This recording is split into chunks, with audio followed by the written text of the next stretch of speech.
ધોરણ 11 આંકડાશાસ્ત્ર ચેપ્ટર 2 માહિતીનું નિરૂપણ। વિદ્યાર્થી મિત્રો, અગાઉ આપણે સ્વાધ્યાય 2.3 સુધીના દાખલા જોઈ ગયા છીએ, જેમાં સ્તંભાલેખ, પાસપાસેની સ્તંભાકૃતિ, સાદી વિભાજિત અને ટકાવારી વિભાજિતનો અભ્યાસ કર્યો। ત્યારબાદ સ્વાધ્યાય 2.3નો જ 7મો દાખલો આપણે જોઈ રહ્યા છીએ। હવે જો અહીંયા કાર બનાવતી કંપનીઓ 3 વર્ષ દરમિયાનનું ઉત્પાદન છે જેને વર્તુળ આકૃતિમાં રજૂ કરવાની છે। જો આપણે વર્તુળ અને વૃત્તાંશ આ બે પ્રકારની આકૃતિ બંનેમાં દોરાશે તો વર્તુળ જ, પરંતુ થોડો તફાવત છે કે વર્તુળ આકૃતિ એટલે કે જે કંઈ માપ આપ્યું હોય એ માપને નાનામાં નાના માપમાં ફેરવી અલગ અલગ 3 આકૃતિ દોરવાની। 3 માપ છે તો 3, 4 હોત તો 4। જ્યારે વૃત્તાંશ કોને કહીશું? એક જ વર્તુળની અંદર જુદા જુદા ભાગ પાડવામાં આવે, માહિતીને અંશમાં ફેરવીશું અને વૃત્તાંશ એટલે કે વર્તુળની અંદર અંશમાં માહિતી દર્શાવીશું। ફરી એકવાર સમજો, વર્તુળ આકૃતિ અને વૃત્તાંશ આકૃતિ બંનેનો મુખ્ય તફાવત, વર્તુળ આકૃતિમાં આપેલ માહિતીના અલગ અલગ વર્તુળ થશે। અહીંયા કારનું ઉત્પાદન છે, 3 પ્રકારની માહિતી છે, માટે 3 વર્તુળ અલગ અલગ દોરવા પડશે અને માહિતીને વર્તુળ દોરવા માટે નાનામાં નાના માપમાં આપણે ફેરવવી પડશે। જ્યારે વૃત્તાંશ આકૃતિમાં વર્તુળ એક જ હોય છે, પણ જેટલી અહીંયા 4 પ્રકારની છે તો 4 ભાગ પડશે, 5 પ્રકાર હોય તો 5 ભાગ પડશે। બરાબર, તો આપણે 7મો દાખલો જોઈએ। વર્ષ કારનું ઉત્પાદન 2012, 13 અને 14 ત્રણેયની કારની ઉત્પાદનની સંખ્યા આપી છે। તો વર્તુળ દોરતી વખત આપણે માપ લેવું પડે, મોટાભાગે સેન્ટીમીટરમાં હોય, બરાબર, કારણ કે આપણે નોટબુકમાં દોરવાનું છે। જો આટલા સેન્ટીમીટર માપ લઈએ તો ઘણું બધું મોટું સર્કલ બને, જે શક્ય નથી। માટે આ માપને નોટબુકમાં દોરવા માટે નાના માપમાં ફેરવવા આવું એક કોષ્ટક આપણે તૈયાર કરીશું। જો કોષ્ટક બરાબર આ જ રકમ પહેલાં તો ઊભી લખી છે, વર્ષ અને કારનું ઉત્પાદન, બરાબર। કારનું ઉત્પાદન એક તો આ 3 અંકનું સૌપ્રથમ વર્ગમૂળ, કેલ્ક્યુલેટરમાં વર્ગમૂળની નિશાની દબાવીએ એટલે આ ત્રણેયની રકમ આ રીતે નાની થશે। 25,600નું વર્ગમૂળ બનશે 160, 1,02,400નું વર્ગમૂળની નિશાની દબાવશો એટલે આવશે 320 અને 1,60,000નું વર્ગમૂળ કરશો તો 400 આવશે। હવે જુઓ, 160 કે 320નું સેન્ટીમીટરનું વર્તુળ પણ નોટબુકમાં ન આવે, એટલે હજુ આ રકમને આપણે નાની કરવી છે તો કોઈ એક સરખી રકમ વડે ભાગવાથી આપણને નાનું માપ મળશે। મોટા ભાગે જે સૌથી નાની રકમ હોય એના વડે ભાગવી। આ ત્રણેયમાં 160 સૌથી નાની છે, એટલે આપણે એક ત્રિજ્યા શોધીએ। ત્રિજ્યા બરાબર સૂત્ર બનાવ્યું આપણે કે વર્ગમૂળ ભાગ્યા 160। વર્ગમૂળ એટલે કે આ ત્રણેય રકમનું જે વર્ગમૂળ શોધ્યું આપણે, એ વર્ગમૂળને 160 ક્યાંથી લીધા? સૌથી નાની રકમ, બરાબર। સૌથી નાની રકમ અહીંયા 160 છે, માટે 160 વડે ત્રણેયને ભાગ્યા। આ અંક તમને નાના લાગે તો 80 વડે પણ ભાગી શકો। 160ના અડધા 80, તો 80 વડે ભાગશો તો રકમ ડબલ આવશે અને વર્તુળ થોડું મોટું બનશે. જો 160ને 160 વડે ભાગ્યા તો 1.0 અથવા 1 સેન્ટીમીટરનું વર્તુળ આવશે એક. બરાબર. ત્રિજ્યા બરાબર વર્ગમૂળ ભાગ્યા 160. બેજો 320ને 160 ભાગ્યા તો 2 આવ્યા અને 400ને 160 વડે ભાગ્યા તો 2.5. એટલે કે આ 3 રકમનું આપણે વર્ગમૂળ દોરવાનું છે. ફરી સમજો, વર્ષ આપેલા છે, કારનું ઉત્પાદન કોઈ પણ આપ્યું હોય, કારનું ઉત્પાદન કે સ્કૂટરનું કે કોઈ પણ હોય. આ જે રકમ છે એ 3 વર્તુળ અલગ દોરવા છે. વર્તુળ દોરવા માટે આપણે 1 સેન્ટીમીટરનું માપ જોઈએ. ત્રિજ્યામાં આપણે એને ફેરવવી પડે. તો આટલી મોટી રકમનું વર્તુળ શક્ય નથી નોટબુકમાં, માટે સૌ પ્રથમ એનું વર્ગમૂળ કાઢ્યું એટલે 3 એક સરખી રકમ વડે ભાગી એવું કહેવાય. અને વર્ગમૂળ પણ સૌથી નાની રકમ હોય એટલા વડે 3ને ભાગી નાખ્યા, જેને આપણે ત્રિજ્યા એવું સૂત્ર આપી દીધું કે વર્ગમૂળ ભાગ્યા 160. બરાબર. તો 3ને 160 વડે ભાગતા 1, 2 અને 2.5 આ માપ સૌથી નાનું આપણને મળ્યું. તો જુઓ આ આપણો જવાબ છે. કોષ્ટક 2012માં ભલે 25,600 કાર હતી, પરંતુ એને ત્રિજ્યામાં ફેરવતા કેટલા આવ્યા? 1. તો આપણે સ્કેલમાં 1 સેન્ટીમીટરનું માપ લઈ આટલું મધ્યમાંથી એક વર્તુળ દોરીશું. બરાબર. તો એને આપણે R એટલે ત્રિજ્યા દર્શાવી છે. R બરાબર 1 સેન્ટીમીટર 2012 માટે. બરાબર. આખો જે છે એ વ્યાસ કહેવાય અને અડધી છે એ ત્રિજ્યા કહેવાય. આ 2 સેમી છે, 2 વત્તા 2 4 એ વ્યાસ થઈ ગયો. બરાબર. એટલે આપણે એને સેન્ટીમીટરમાં ફેરવ્યા અને એટલા માપની ત્રિજ્યાનું વર્તુળ. તો જુઓ, તમારે પરિકરમાં પેન્સિલનું અને પરિકરનું માપ સ્કેલમાં 2 સેન્ટીમીટર લેવાનું. પહેલા વર્તુળમાં 1 સેન્ટીમીટર, બીજા વર્તુળમાં 2 સેન્ટીમીટર અને 2 સેન્ટીમીટરનું વર્તુળ આપણે દોરીશું, જે 2013નું કારનું ઉત્પાદન દર્શાવશે. ત્યારબાદ 2014માં આપણો ત્રિજ્યા આવી હતી 2.5, એટલે કે 2.5ના માપની ત્રિજ્યા લઈ સ્કેલમાં અને એનું વર્તુળ દોરીશું. તો આ આપણો જવાબ છે. 1 સેમીનું વર્તુળ, 2 સેમીનું અને 2.5 સેમીનું. બરાબર. 3 પ્રકારના અલગ અલગ વર્તુળ આપણે દોરીશું, જેને વર્તુળ આકૃતિ કહેવામાં આવે છે, કે જેથી આકૃતિ ઉપરથી ખબર પડી જાય કે 12માં ઉત્પાદન હતું એના કરતાં. હા, તો વિદ્યાર્થી મિત્રો, વૃત્તાંશ આકૃતિ જોયા બાદ હવે એ વૃત્તાંશ કઈ રીતે આપણે દોરવામાં આવે છે એની માહિતી મેળવીએ. અગાઉ આપણે વર્તુળ આકૃતિ જોઈ. બરાબર. હવે વૃત્તાંશ યાદ રાખજો ખાસ. આને વૃત્તાંશ અથવા પાઈ આકૃતિ પણ કહે છે, પાઈ. તો જોઈએ પહેલા રકમ. દૈનિક પત્ર PQRS વેચાણની ટકાવારી આપેલી છે.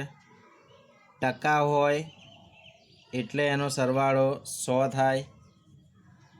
એક તો વૃત્તાંશમાં માહિતી ફેરવતા પહેલાં, ટૂંકમાં વૃત્તાંશમાં દોરતા પહેલાં એને અંશમાં માહિતી ફેરવવી પડે. ઓકે. તો દૈનિક પત્ર PQRS વેચાણની ટકાવારી આપેલી છે અલગ અલગ, અને એનો સરવાળો 100 થશે. હવે ખાસ ધ્યાન રાખજો, આ વેચાણની ટકાવારી ડાયરેક્ટ નહીં દર્શાવાય, જેને અંશમાં ફેરવવી પડશે. બરાબર. ખૂણાનું માપ, આ સંચય આપણે જરૂર નથી, સંચય કોઈ જરૂર નથી. તો જુઓ, ક્યારેક આકૃતિ નથી પૂછતા, માત્ર અંશમાં ફેરવવાનું પૂછે છે. તો કુલ 100% બરાબર 360 અંશ થાય. 100% બરાબર 360 અંશ. તો 25 એ કેટલા? 100 એ 360, તો 25 એ કેટલા? તો 25 ગુણ્યા 360 ભાગ્યા 100. બરાબર, એ રીતે સ્ટેપ મૂકાશે ને. જો અહીંયા 100% એ અંશ આવશે 360, આ અંશની નિશાની છે. તો ટકા પીમાં કેટલા છે? 25. 25 એ કેટલા? તો 25 ગુણ્યા 360 ભાગ્યા 100. બરાબર, આનો આન્સર આવે છે 90 અંશ. 90 અંશને આપણે કાટખૂણો પણ કહી શકીએ. જો અહીંયા બરાબર, પ્રથમ માપ 90 અંશ આવ્યું. ત્યારબાદ 25ની જગ્યાએ સ્ટેપ બદલવાનું. દર વખતે આ સ્ટેપ મૂકવાની જરૂર નથી. પહેલું સ્ટેપ મૂક્યું એટલે ખબર પડી જશે કે 25ના સ્થાને હવે કેટલા મૂકવાના છે? 23. તો 23 ગુણ્યા 360 ભાગ્યા 100 કરશો તો 82.8 અંશનું માપ આવશે. ત્રીજું, આરમાં 24 છે, તો અહીંયા 25 છે, એના સ્થાને 24 મૂકી જુઓ. 24 ગુણ્યા 360 ભાગ્યા 100 કરશો તો 86.4 આવશે. અને 28 મૂકીએ તો 28 ગુણ્યા 360 ભાગ્યા 100, એટલે જવાબ 100.8 આવશે. હવે જુઓ, આને વૃતાંશમાં દર્શાવવા માટે કયા માપને દર્શાવવાનું છે? આપણે 90, 82.8, 86.4 અને 100.8, એટલે કે 4 ભાગ પડશે. એક વર્તુળના 4 ભાગ પડશે. હવે આમ તો માપ, કોણ માપક જે કંપાસ બોક્સમાં તમે જુઓ છો, એ કોણ માપક તમને બોર્ડ ઉપર જ્યારે વ્યવસ્થિત માપ સમજાવીશું ત્યારે જ આ વૃતાંશમાં વધુ ખ્યાલ આવશે. હાલ પૂરતું તમે ટકાવારીને અંશમાં કઈ રીતે ફેરવાય એ ખાસ સમજી લો. બરાબર, વૃતાંશ હું તમને અત્યારે આશરે બતાવું છું, કારણ કે એનું કોણ માપક દ્વારા જ તમને સમજૂતી આપવામાં આવશે અને ત્યારે એની ડિટેલમાં તમને ખ્યાલ આવશે. જુઓ, આખું જે વર્તુળ હોય ને એનું માપ 360 અંશ હોય. અડધું કેટલું હોય? તો કે 360ના અડધા 180. હવે અડધાનું અડધું વર્તુળ કરો તો કે 180ના અડધા 90. બસ તમે આટલો કાટખૂણો યાદ રાખો કે આને 90 કહેવાય. તો એનાથી અડધું માપ કેટલું આવે? તો કે 45. 45થી અડધું 22.5. તો એક આશરે માપ તમને ખ્યાલ આવે છે, પરંતુ એવું આશરે દોરાતું નથી.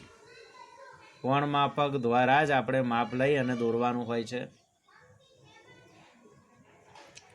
છતાં અહીંયા જો એક વર્તુળનું માપ લેવાની જરૂર નથી. કોઈ પણ સાઈઝનું વર્તુળ તમે દોરી શકો.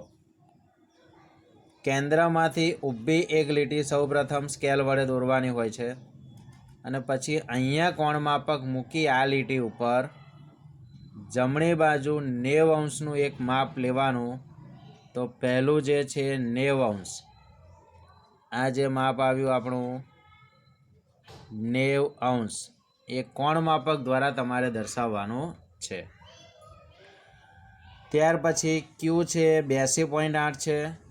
તો જે છેલ્લી લાઈન આપણે આવી એની ઉપર કોણ માપક મૂકવાનું છે. મધ્યબિંદુ અહીંયા આવવું જોઈએ અને 82 અથવા 82.8 એટલે 83 કહેવાય. તો જ્યાં 83 તમને દેખાય 83, ત્યાં નિશાની કરવાની છે. અને આ લાઈન દોરી. આ બીજું માપ આપણને મળ્યું 82.8નું.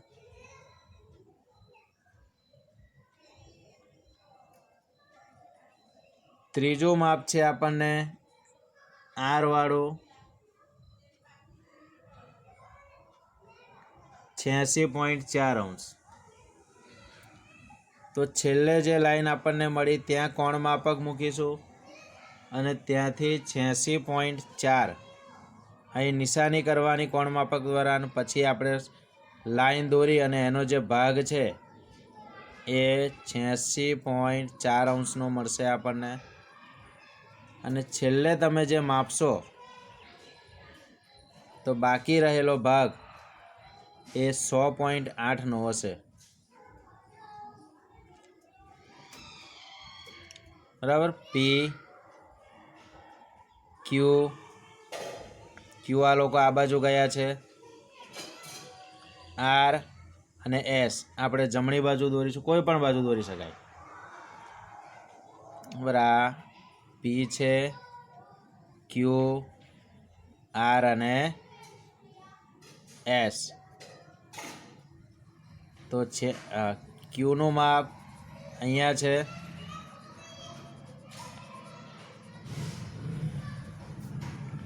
સમજો ફરીથી, બંને બાજુ દોરી શકાય. આપણે મોટા ભાગે જમણી બાજુ દોરીશું અથવા ડાબી સાઈડે. તો પહેલું માપ આપણે આ રીતે પણ લીટી દોરી છે. અહીંયાથી 90 અંશ લીધો. 90 અંશથી ક્યુનું માપ લીધું છે 82.8 અને બાજુમાં એની સંજ્ઞા દર્શાવી છે આ રીતે. એટલે આ માપ આવશે. કઈ રીતે માપ લેવું એ હજુ હમણાં તમને સ્પષ્ટ ખ્યાલ નહીં આવે, કારણ કે હું બતાવીશ બોર્ડ ઉપર ત્યારે જ ખ્યાલ આવશે. ત્રીજું છે 86.4 અને એસનું માપ છે 100.8. સમજી લો એકવાર. સૌ પ્રથમ લીટી અહીંયા દોરી વર્તુળની. અહીંયા કોણ માપક મૂકીશું એટલે આખું અડધું 180નું હોય છે, 0 થી 180. તો બરાબર 90 અહીંયા આવશે. તો 90ની નિશાની દોરી અને એક ભાગ તમારે દર્શાવવાનો રહેશે.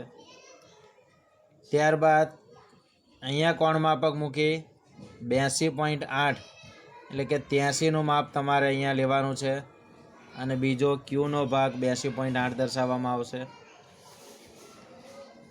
એ લાઈન જ્યાં પૂરી થાય ત્યાં કોણ માપક મૂકવાનું છે અને 86.4 નિશાની કરવાની. ત્રીજો ભાગ આવશે 86.4નો અને બાકી રહેલો ભાગ એ 100.8નો હશે. પોઈન્ટ શોધવા નહીં જવાના. અહીંયા જો 86 એ લીટી દોરી શકો, અહીંયા 100 અથવા 101 બરાબર. પોઈન્ટ તમારે શોધવા નહીં જવાના. અને જે કંઈ આપ્યું છે આપણને વિગત, અહીંયા દૈનિક પત્ર છે PQRS, એમાં જે નિશાની તમે કોઈ પણ નિશાની દર્શાવી શકો. તો એ નિશાની તમારે વૃતાંશની અંદર આકૃતિમાં દર્શાવવાની છે. જો આ પીની નિશાની છે, આ નિશાની ક્યુની, આ આર અને આ એસ. બરાબર. એટલે કે કોઈ પણ નિશાની તમે આ રીતે દર્શાવી શકો છો. તો આ થઈ વૃતાંશ. કદાચ દોરવામાં સ્પષ્ટ ખ્યાલ નહીં આવ્યો હોય, કારણ કે હું ફરી તમને સમજાવીશ, પરંતુ ટકાવારીને વૃતાંશમાં કઈ રીતે ફેરવાય એ વ્યવસ્થિત તમારે સમજી લેવાનું છે. જો હવે ચિત્રાકૃતિનો એક દાખલો જોઈ લઈએ આપણે. ચિત્રાકૃતિમાં ચિત્ર દોરવાના હોય છે. ચિત્રાકૃતિમાં ચિત્ર દોરવાના. જો અહીંયા વર્ષ આપેલ છે 2010, 11, 12, 13, 14 અને કેરીનું ઉત્પાદન આપેલ છે. ઘણાના મોંમાં પાણી આવી ગયું લાગે છે, જો કે સિઝન વહી ગઈ છે હવે. હા, અહીંયા 1 લાખ કેરી છે, 150, 250, 150 અને 75,000. તો કોઈ એક એવું માપ તમારે નક્કી કરવાનું કે જેના બરાબર એક કેરી બતાવવાની છે. જુઓ, આ ચિત્રાકૃતિ છે. વર્ષ, ઉત્પાદન બીજું ખાનું, બરાબર, અને ત્રીજું તમે કેરીનું ઉત્પાદન. આ રીતે હેડિંગ સડિંગ પણ મારી શકો. અને ચિત્રાકૃતિ. તો અહીંયા જુઓ 50,000 બરાબર 1 કેરી. ઉત્પાદન કિલોગ્રામમાં છે એટલે 50,000 કિલોગ્રામ બરાબર 1 કેરી. એ માપ તમારે ઉપર લખવાનું રહેશે પહેલું. બરાબર, તમે 25,000 પણ લઈ શકો, 25,000 પણ લઈ શકો. જો 1 લાખ કેરીમાં તમે 25,000 માપ લીધું હોય તો 25,000ની કેટલી કેરી ભેગી કરીએ તો 1 લાખ થાય? તો કે 4. તો અહીંયા 4 કેરી દોરવી પડે. અહીંયા કેટલું લીધેલું છે માપ? 50,000. તો 50,000 કિલોગ્રામ બરાબર 1 કેરી. તો 1 લાખ કિલોગ્રામ દર્શાવવા હોય તો કેટલી કેરી બતાવવી પડશે? 2. 50 વત્તા 50. ચલો, 2011માં કેટલું ઉત્પાદન છે 1 લાખને 50,000?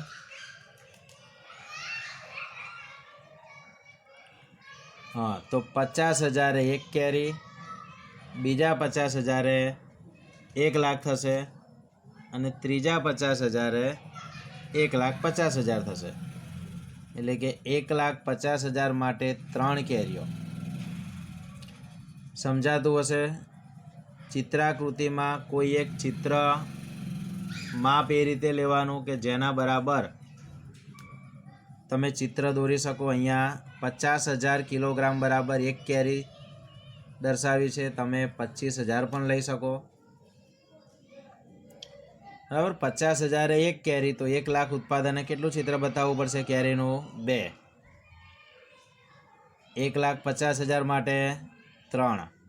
ચલો, 2,50,000 માટે 1 2 3 4 5 છે ને. 50,000 વત્તા 50,000 1 લાખ, વત્તા 50,000 1.5 લાખ, 2 લાખ અને 2.5 લાખ.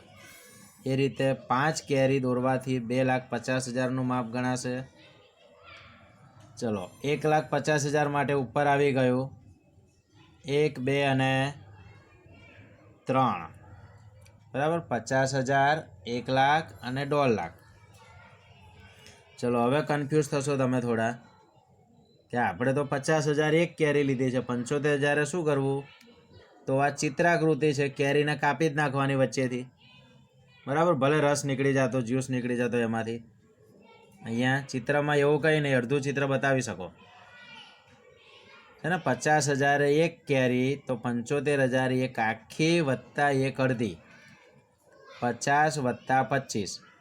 બરાબર, આખી કેરી દોરીને અડધી સાફ કરી નાખવાની. ભલે રસ નીકળી જાય તો કંઈ વાંધો નહીં. એટલે કેરીને તમારે કાપી નાખવાની છે ગોટલા સાથે. એટલે જો 25,000 લીધી હોત તો કોઈ પ્રશ્ન નહોતો, 25-25ની 3 દોરત આપણે, તો અહીંયા ડબલ થઈ જાત બધી કેરીઓ. માપ જો તમે 25 લીધું હોત તો કેરીને કાપવી ન પડત આપણે. બરાબર, ઉપરની કેરીઓ ડબલ થઈ જાત. એટલે અહીંયા 50,000 1 કેરી, 75,000 એટલે 25 વધ્યા ઉપર, તો બીજી અડધી કેરી. તો આ રીતે ઉત્પાદનને તમે ચિત્ર દ્વારા દર્શાવી શકો કે જેથી વાંચવું ન પડે, સમજનારને સ્પષ્ટ સમજી શકાય. બરાબર, આકર્ષક લાગે ચિત્ર, અને માહિતી ખૂબ જ ઝડપથી એ મેળવી શકે. એટલે ચિત્રાકૃતિના ઘણા ફાયદા છે. તો આ આપણે ચિત્રાકૃતિ જોઈ, અગાઉ વર્તુળાકૃતિ અને વૃત્તાંશાકૃતિ જોઈ. એ બધી તમારે સ્વાધ્યાયમાં દોરવાની છે, લખવાની છે અને પાકી કરવાની છે.